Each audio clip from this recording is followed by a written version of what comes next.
আচ্ছা তোমার বাইক নাই কেন? তুমি জানো আমার সব বান্ধবীদের বয়ফ্রেন্ডের বাইক আছে। তোমার জন্য আমি ওদের সামনে মুখ দেখাতে পারি না। তুমি আমাকে রেস্টুরেন্টে নিয়ে যাও না কেন? আমার বান্ধবীরা বয়ফ্রেন্ডের সাথে এক হইতে দুইটা রেস্টুরেন্টে রোমান্স করে, আর আমি? তোমার না ক্যামেরা আছে, তুমি আমার সাথে ছবি তুলো না কেন? আমার বান্ধবীরা ওদের বয়ফ্রেন্ডকে নিয়ে প্রত্যেকটা দিন ওরা সেলফি দেয়, আমি কি করি? আচ্ছা এই স্পেশাল দিনের মধ্যে তুমি কই থাকো? তুমি তো আমাকে নিয়ে কোথাও ঘুরতেও যাও না। আচ্ছা তুমি আমার খ্যাতের মতো কথা বলো কেন?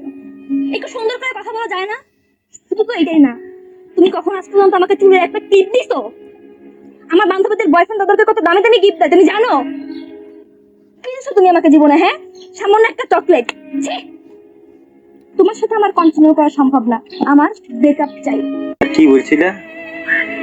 আমার বাইক নাই দেখি তুমি তোমার মুখ দেখাতে পারো না বন্ধু বান্ধবের সামনে।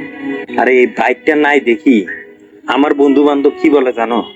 যে ভাবি এতটা লক্ষ্মী একটা মাইয়া, তোর বাইক নেই তারপরে তোর লগে এখনো পর্যন্ত রিলেশনটা টিকে যাচ্ছে। কি কও? আর ক্যামেরা, তুমি ক্যামেরা নিয়ে কথা কও, ক্যামেরা দিয়ে তোমার লগে ছবি তুলি নাকি?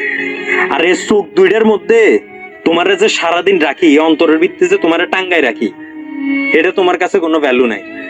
তোমার ওই বন্ধু বান্ধব এই পর্যন্ত কত রিলেশন করছে, কত গুণের লগে বেইমানি করছে, হেগুনের আচরণ হেগুনের কথা শুনি তুমি আন হেগুনের মতন হইলে। ভ্যালেন্টাইন ডে তে তোমার লই আমি বাইরে বাইরে না দেখি তোমার বন্ধু বান্ধবের সামনে তোমার প্লেসটা দুলিশাত হয়ে গেছে। হ্যাঁ, আর তোমার এটি কাটানো প্রত্যেকটা দিন যে আমার কাছে এক একটা ভ্যালেন্টাইন ডে, এটা তুমি কখনো চিন্তা করো না? প্রতিটা বন্ধু বান্ধব, আমার বন্ধু বান্ধব বলে যে ভ্যালেন্টাইনের সবচেয়ে সেরা জুটি হচ্ছে যে আমরা, তুমি আর আমি। আসলে একখান কথা কি জানো? জোর করে দুনিয়াতে কিছু হয় না। জোর করে আর সবকিছু পাওয়া গেলেও ভালোবাসাটা পাওয়া যায় না। আমার বন্ধু বান্ধব সবসময় একটা কথা বলতো যে বাবির মতন একটা মেয়ে যদি আঙ্গ কপালে জুটতো তাহলে মনের ভিতরে আগলে রেখতাম। কিন্তু আজকের পরে তো এই কথাটা টোটালি মূল্য। ভালো থাকবি। আল্লাহ হাফেজ।